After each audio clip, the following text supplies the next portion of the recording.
know what nobody talks about? The people who disappear. Not the ones who deactivate their accounts in dramatic exits, but the ones who simply never show up. No profile pictures updated in years, no vacation snapshots, no celebration posts. They exist in your life, but vanish online. And here's what most people get wrong. They think it's about shyness. They assume it's social anxiety or technophobia. But that's like looking at an iceberg and only seeing what floats above water. The truth is far more layered, more intentional, and honestly, more revealing than anyone wants to admit.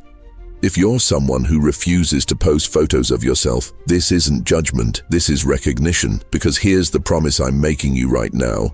By the end of this, you'll understand the 5 distinct psychological profiles behind this choice. You'll discover which mental pattern drives your digital absence. And most importantly, you'll gain the clarity to answer one critical question. Is your invisibility protection or prison? Is it wisdom or wound? The difference matters more than you think. Some people avoid posting because they've mastered something the rest of us are still learning. Others hide because they're carrying damage they haven't named yet. And without understanding which one you are, you'll either force yourself into exposure that exhausts you or retreat into isolation that limits you. I've spent years studying behavioral patterns in digital spaces, and I can tell you this with certainty. Your absence from social media reveals more about your psychological architecture than your presence ever could. It's a choice that speaks volumes, but most people can't hear what it's actually saying. They mistake strategic restraint for social failure. They confuse protective boundaries with pathological avoidance. And that misreading costs people their peace, their self-understanding, and sometimes their necessary connections. What you're about to discover isn't comfortable. It's not another feel-good article telling you that everyone's valid and every choice is equally healthy. Some patterns protect you, others paralyze you, and you deserve to know the difference. If this already feels uncomfortably accurate, stay with me until the end, because what I'm about to show you doesn't just explain why you don't post. It reveals what that choice is doing to your sense of self, your relationships, and your future.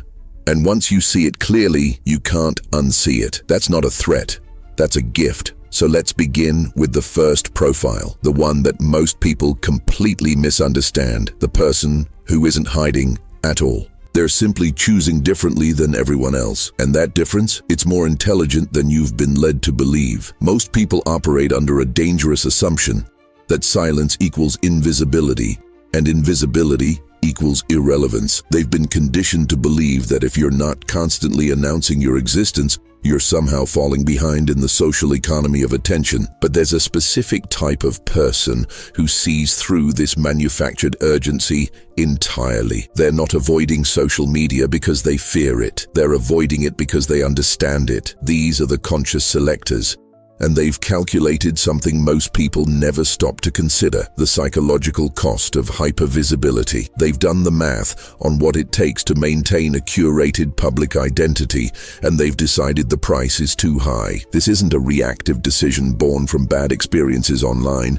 It's a proactive boundary established through emotional intelligence. The conscious selector has watched friends become enslaved to notifications, seen relationships reduced to performative gestures, witnessed genuine moments sacrificed for shareable content. And they've made a deliberate choice. My life has value independent of documentation. My experiences don't require external validation to be real. This is psychological maturity masquerading as social absence. They're not antisocial, they're selectively social. There's a profound difference between the two, and confusing them is where most people go wrong when they judge the digitally absent. Here's how you identify if you're in this category. Ask yourself honestly, do I choose not to post, or do I avoid posting out of fear? The conscious selector feels no anxiety about the decision. There's no internal battle. No draft photos sitting unpublished, no regret after seeing others share similar moments. When something significant happens in their life, a promotion, a relationship milestone, a transformative trip, they experience it fully without the reflexive urge to translate it into content. They're not performing restraint, They're practicing presence, and that presence is so complete that the thought of interrupting it to craft a post feels like a violation of the moment itself. Picture this: someone achieves something they've worked toward for years. Maybe it's a graduation, maybe it's reaching a personal summit, maybe it's simply a perfect afternoon that feels like everything finally aligning. They're standing in that moment, feeling its weight, its texture, its unrepeatable nature. And in their pocket, their phone stays silent, not because they forgot it, not because they're above technology, but because they've recognized something profound. This moment doesn't need witnesses to matter. This achievement doesn't require applause to be valid. They've understood what so many miss. Relevance isn't measured in likes, and significance isn't determined by shareability. The person who preserves their image isn't afraid of being forgotten. They know that real influence, real connection, real impact happens in spaces algorithms can't measure, and they're comfortable with that. Deeply, unshakably comfortable. Now let's talk about the shadow side of digital absence. Because not everyone who stays invisible is operating from strength. There's another profile entirely, and this one carries pain most people never acknowledge. Meet the vigilant judge watcher. The person whose absence isn't choice but defense mechanism. They've been burned before. Maybe it was a comment that cut deeper than the person intended. Maybe it was ridicule disguised as humor. Maybe it was just the quiet realization that every time they posted, they felt themselves being evaluated, measured, found wanting, and so they stopped, not because they wanted to, because they had to protect what was left of their sense of safety. This is the person who experiences social media as a courtroom where they're perpetually on trial. Before they even consider posting a photo, their mind floods with imagined responses. They hear the criticism before it arrives. They anticipate the judgment, the comparisons, the subtle ways people will find them lacking. And here's the cruelest part. Often, these criticisms never actually materialize. The punishment is entirely self-inflicted, a trauma response playing out in the theater of their own mind. But the fear is real. The paralysis is real. And the gradual erosion of their willingness to be seen is devastatingly real. If you find yourself taking 50 photos, selecting one, editing it obsessively, and still never posting it, this is your pattern. And it's not about perfectionism. It's about terror. The vigilant judge watcher lives in a state of preemptive shame. They've internalized the gaze of others to such a degree that they no longer need actual criticism to feel criticized. Their own mind has become the harshest judge, running a constant commentary of anticipated rejection. This is what unhealed social trauma looks like in the digital age. It's not dramatic. It's not obvious. It's just a quiet withdrawal, a gradual fading from visibility, a slow retreat into spaces where judgment can't reach them. And the tragedy is that this withdrawal feels like safety, but it's actually reinforcing the very fear it's trying to escape. Every time they choose not to post out of fear, they're teaching their nervous system that visibility equals danger. Here's the recognition practice for this profile. Notice if you imagine negative comments before you even consider posting. Notice if your first thought when you see a photo of yourself isn't about whether you like it, but about whether others will. Notice if you've started avoiding not just posting, but any situation where photos might be taken. Events, gatherings, celebrations. Because the vigilant judge watcher doesn't just hide online, they begin hiding in life itself. And here's the truth that needs to be said clearly. Whoever lives in fear of others' eyes has already condemned themselves before any judgment arrives. The prison isn't in the comments section, it's in the anticipation. And until you recognize that the judge you fear most is the one you've internalized, you'll keep surrendering your visibility to a threat that may not even exist. You've already been reconsidering your relationship with photos, haven't you? Stay with me, because what comes next reveals an even stranger disconnection. One that has nothing to do with other people at all.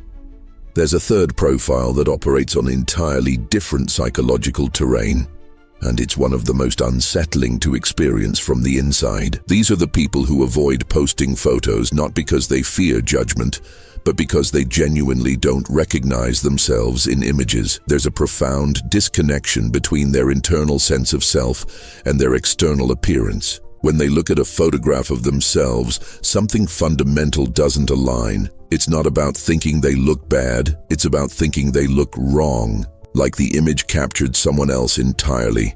Someone wearing their face, but missing their essence. This is the disconnected from self-image, and their absence from social media is really an absence from their own reflection. This disconnection isn't vanity, and it isn't body dysmorphia in the clinical sense, though it shares territory with both. It's more existential than that. These individuals carry a vivid internal image of who they are, how they move through space, how they believe they appear, the energy they think they project. And then they see a photo, frozen and honest, and none of it matches. The stillness feels false.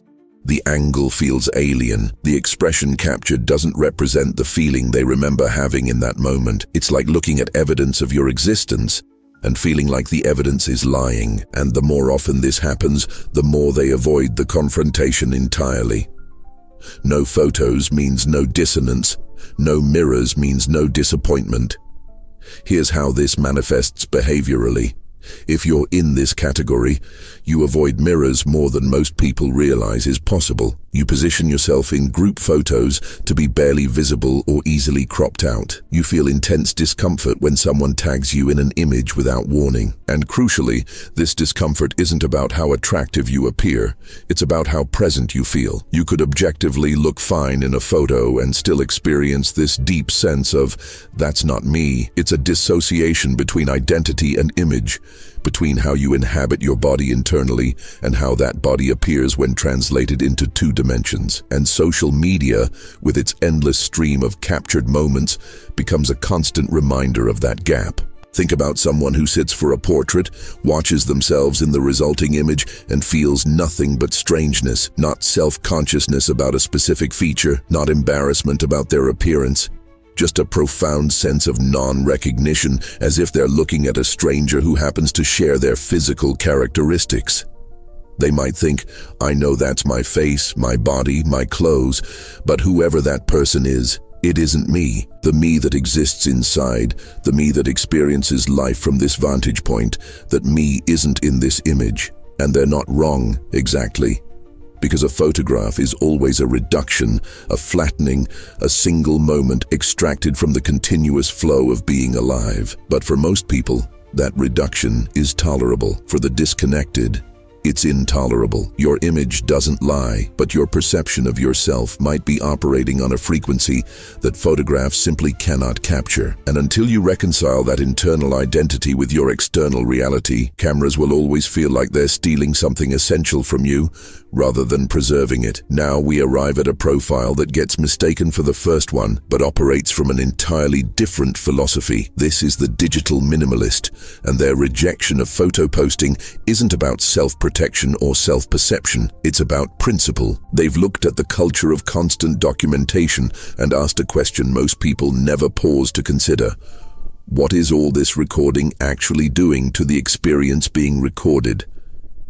And they've concluded that the cost of mediation outweighs the benefit of memory. They're not against technology, they're against the tyranny of needing to prove you lived in order to believe you did. For them, the refusal to post is a philosophical stance about presence, authenticity, and what it means to fully inhabit a moment. The digital minimalist has noticed something profound about modern life. We've started living twice, once in real time and once in the performance of real time. We experience the sunset, then we experience the act of capturing the sunset, then we experience the act of editing the capture, then we experience the feedback loop of sharing the capture. And somewhere in that multiplication of experience, the original moment gets diluted, fractured, reduced to raw material for content. The digital minimalist rejects this, not out of superiority or technophobia, but out of a genuine belief that unmediated experience has a quality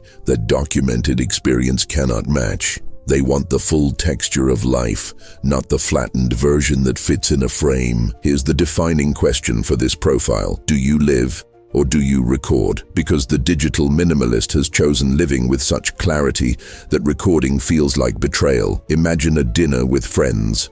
The food arrives, and immediately phones emerge. Everyone photographs their plates from various angles, applies filters, crafts captions, debates which shot works best. Meanwhile, one person starts eating, not performatively, not making a point of their refusal to participate, just eating, tasting, being present with the food and the people and the moment as it unfolds. That's the digital minimalist. And the crucial thing to understand is that this isn't judgment of others, it's liberation for themselves. They've realized that the compulsion to document is often anxiety about the moment not being enough on its own. And they've decided their moments are enough. This profile lives by a quiet mantra that most people never articulate. Whoever lives fully doesn't need to prove they lived. There's no insecurity driving this choice, no wound, no fear of being seen, just a clear-eyed recognition that attention is finite, and every moment spent curating content is a moment not spent experiencing what the content is supposedly about. They're not anti-social media in some absolutist sense. They might consume it, might even enjoy it, but they've drawn a boundary around their own lived experience and said, this part stays mine, unpackaged, unoptimized, unshared. And in a culture that increasingly equates sharing with caring, that boundary is radical. It's also increasingly necessary, because the digital minimalist understands something that won't become obvious to everyone else for years. We're losing the ability to experience things without simultaneously performing them. And once that ability is gone, presence itself becomes a kind of memory we can barely access. Let's shift into territory that sounds paranoid until you actually understand the infrastructure. There's a profile of person who doesn't post photos because they've done something most people haven't. They've read the terms of service. They've understood what facial recognition software can do. They've followed the trajectory of data collection, algorithmic profiling, and the quiet architecture of surveillance that makes social media free. This is the privacy protector, and their absence isn't philosophical or emotional, it's strategic. They know exactly what they're refusing to give away, and they've decided their digital footprint is a form of power they're not willing to surrender for the currency of likes and validation. The privacy protector operates with a level of information security awareness that seems extreme until you realize how much of your life can be reconstructed from metadata alone. They understand that every photo you post is a data point, every location tag is a pattern, every timestamp builds a predictable routine that can be exploited. They're not afraid of individual malicious actors necessarily. They're aware of the systemic reality that your digital presence is being harvested, analyzed, packaged, and sold to entities you'll never know exist. And they've made a calculated decision. My privacy is worth more than my visibility. This isn't paranoia. This is informed consent being withheld from a system that assumes everyone will automatically give it. Here's the critical self-assessment for this profile. Are you protecting your peace, or are you isolating your potential for genuine connection? Because the privacy protector walks a delicate line. On one side is legitimate security consciousness, understanding that digital permanence is real, that what you post can be used against you professionally or personally, that your image and data have commercial value you're entitled to withhold. On the other side is the risk of overcorrection, of becoming so guarded that you cut yourself off from the relational benefits that thoughtful, limited social media use can provide. The privacy protector's challenge isn't to become more visible. It's to ensure their protection doesn't calcify into isolation. Picture someone who refuses to tag their location in real time, who never posts travel photos until they're home, who avoids identifiable images that could be used for facial recognition training, who understands that innocent-seeming data, where you go, who you're with, what you consume, creates a psychological profile more accurate than most personality tests. They're not hiding from friends, they're hiding from systems. And here's what makes this profile legitimate. They're right. The infrastructure of digital surveillance is real, pervasive, and largely invisible to people who've never bothered to look. Your privacy is power, your data has value, and you are under no obligation to surrender either for the social performance of a public life. The privacy protector knows this in their bones. They've chosen obscurity as armor, and in an age of total exposure, that choice isn't weakness. It's warfare against a system that profits from your visibility. The question they must continually ask themselves is, am I protecting what matters, or am I letting protection become its own kind of prison? Now we need to address the profile that carries the most pain, the one that's hardest to admit, and the one that society actively reinforces through 1,000 small cruelties every single day. This is the person whose absence from photos has nothing to do with philosophy, strategy, or principle. It has everything to do with shame. They are the invisible by body insecurity, and their digital absence is the visible symptom of a much deeper wound. They genuinely believe they are not worthy of being seen, not because of what others might say, but because of what they've already internalized about their own appearance.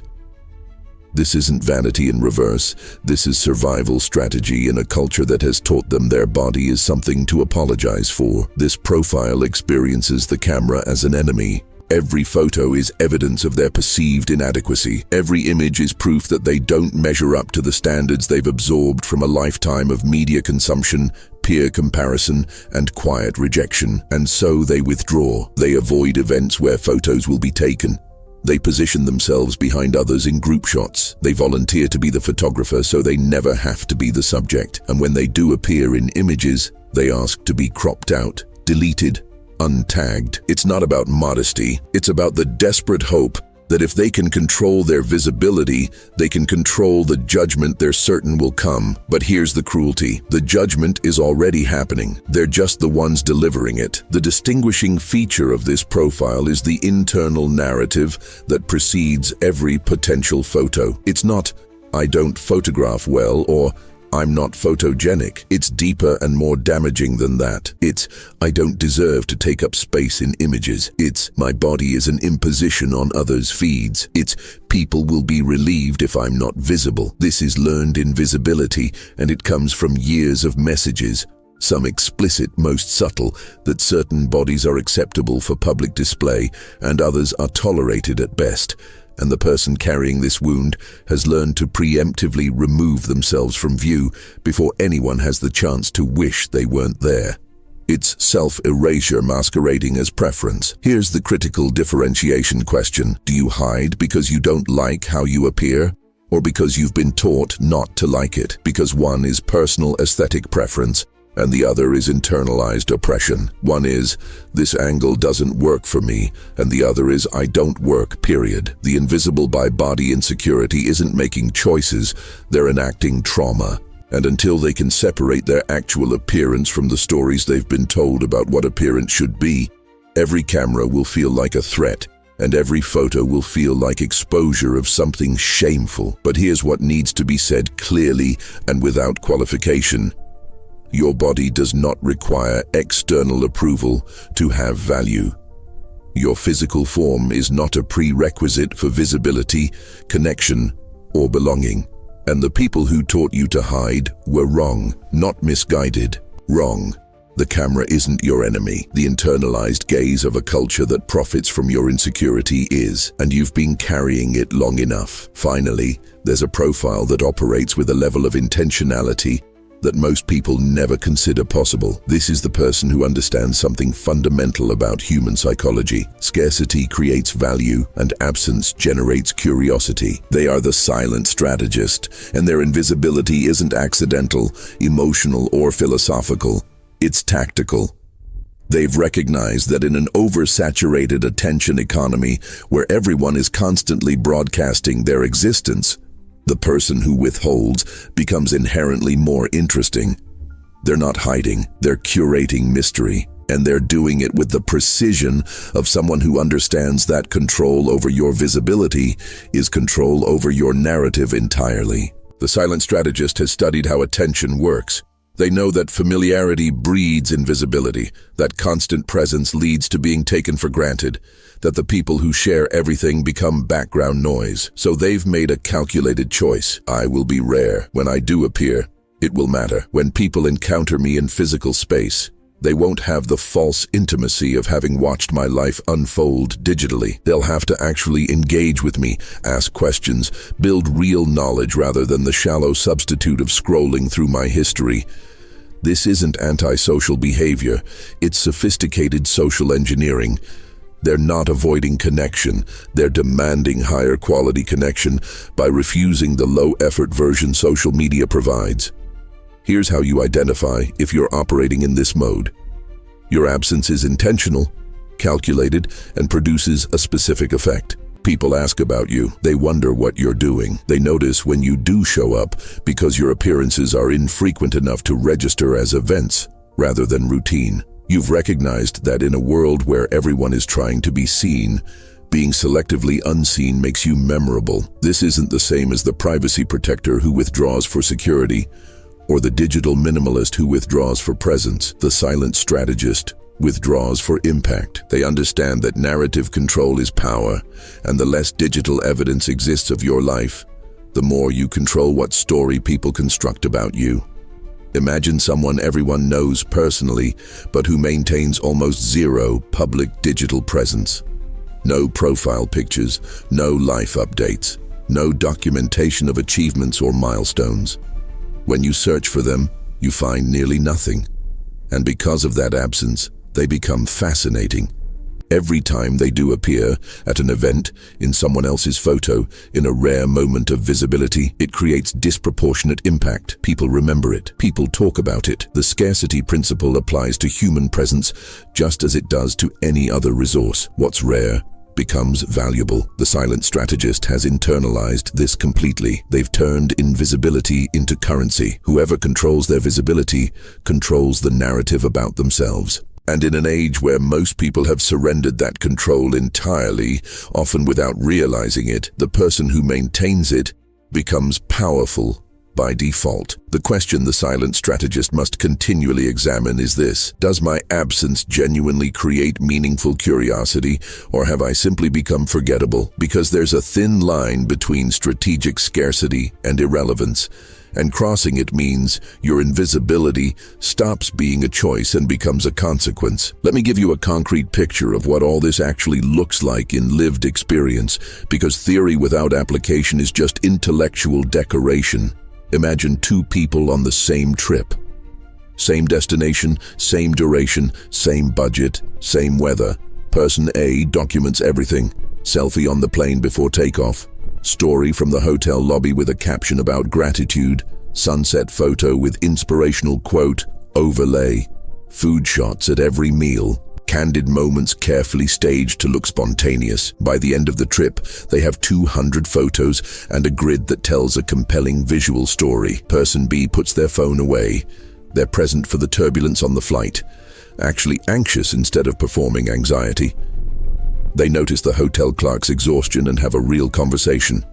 They watch the sunset with their full attention, no screen mediating the experience. They taste their food without considering its photographic potential. Now here's where it gets interesting. Both people return home. Person A has extensive digital evidence of their trip. They can scroll through their camera roll and reconstruct the sequence of events with remarkable accuracy. Their friends have followed along in real time, leaving comments and reactions that create a sense of shared experience even though those friends weren't physically present. Person A feels satisfied. They captured it. They preserved it, they shared it. Person B has maybe a dozen photos, most taken spontaneously without curation. Their friends know they traveled only because they mentioned it in conversation. There's no digital trail to follow, no curated narrative to consume. And here's the crucial question. Years later, which experience remains more vivid? Person A remembers the process of documenting, the angles they chose, the captions they wrote, the responses they received.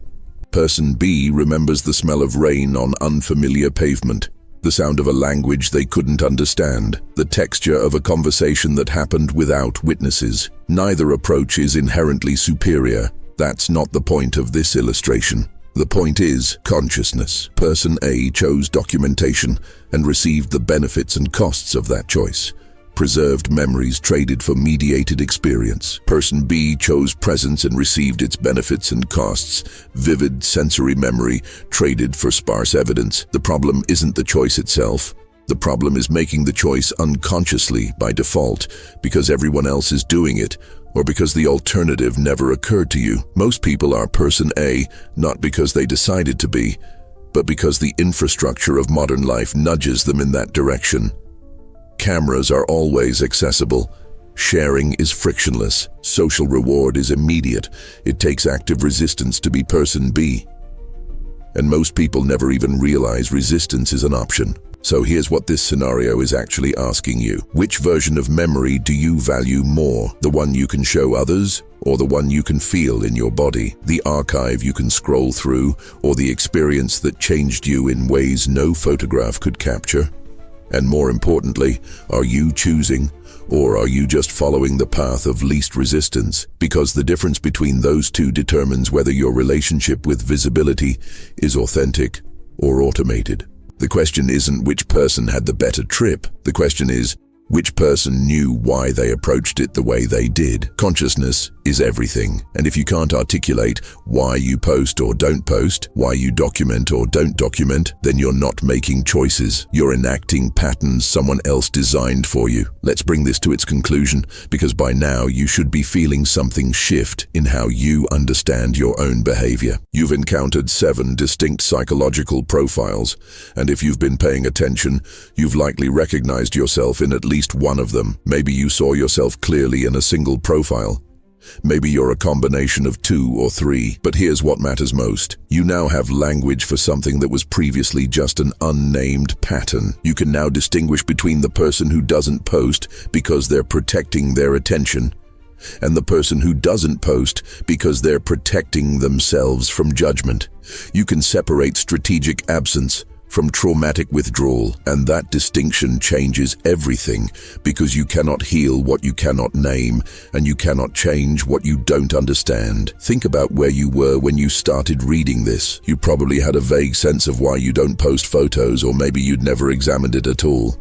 It was just something you did or didn't do, a preference without interrogation. But now you've seen the architecture beneath the behavior. You've seen how the conscious selector operates from strength, while the vigilant judge-watcher operates from wound. You've seen how the disconnected struggles with self-recognition, while the digital minimalist has chosen presence over proof. You've seen how the privacy protector calculates risk, while the invisible by body insecurity calculates worthiness. And you've seen how the silent strategist turns absence into power. These aren't just categories, they're mirrors, and in at least one of them, you've seen your reflection clearly for the first time. Here's the transformation this understanding should create. If your absence is strategic, conscious, or protective of something valuable, you can now stop second-guessing it. You can stop letting others make you feel strange or antisocial for a choice that serves you well. You have permission to maintain your boundary without shame. But if your absence is driven by fear, trauma, or shame, you now have the clarity to recognize that your invisibility is costing you something important. Not visibility for its own sake, but the freedom to be seen on your own terms. The freedom to exist in images without bracing for attack. The freedom to recognize yourself in your own reflection. That freedom matters, and pretending your absence is a choice when it's actually a cage helps no one, least of all you. The contrast is simple but profound. Before this understanding, you were either hiding or not hiding, and you might not have known which. Now you know. You know whether your digital absence protects your peace or limits your potential. You know whether you're choosing invisibility or whether invisibility chose you. And with that knowledge comes responsibility, not to change necessarily, but to be honest. To stop telling yourself stories that make your patterns sound more intentional than they are, or conversely, to stop letting others shame you for boundaries that actually serve you well. This is the moment of clarity. This is where the curtain pulls back and you see the mechanism that's been running your behavior. And what you do with that clarity, whether you reinforce your choice or begin to question it, that's entirely up to you. But at least now you're choosing consciously. At least now you know. So let's bring this home with absolute clarity about what you've actually gained here, because transformation without integration is just temporary insight that fades by tomorrow. You came into this trying to understand a behavior that seemed simple on the surface. Why don't I post photos? But what you've discovered is that this single behavior branches into 7 completely different psychological realities, each with its own logic, its own history, its own consequences. You've learned that the conscious selector has made peace with their choice in a way that requires no defense. You've learned that the vigilant judge-watcher is still imprisoned by voices that may not even exist outside their own mind. You've learned that the disconnected is fighting a war between identity and image that most people never have to face. You've seen how the digital minimalist has chosen presence so completely that documentation feels like violation. You've understood how the privacy protector operates with information security awareness that protects real power in exchange for social currency. You've witnessed how the invisible by body insecurity carries shame so deep that the camera itself becomes an instrument of self-judgment. And you've recognized how the silent strategist weaponizes absence, turning invisibility into a form of social leverage that most people never consciously deploy. These aren't abstractions anymore. These are actual patterns you can now identify in yourself and others. This is applied psychology you can use immediately today in how you understand your own relationship with visibility and how you interpret others' choices around it. Here's what this means practically. The next time someone asks why you don't post photos, you have an answer that goes beyond, "I just don't," or "I'm private." You can articulate the actual mechanism, and more importantly, you can evaluate whether that mechanism is serving you or harming you. If you're the conscious selector or digital minimalist, you can own that choice with confidence and stop absorbing judgment from people who are performing visibility out of compulsion rather than choice. If you're the privacy protector or silent strategist, you can maintain your boundaries while ensuring they don't calcify into isolation.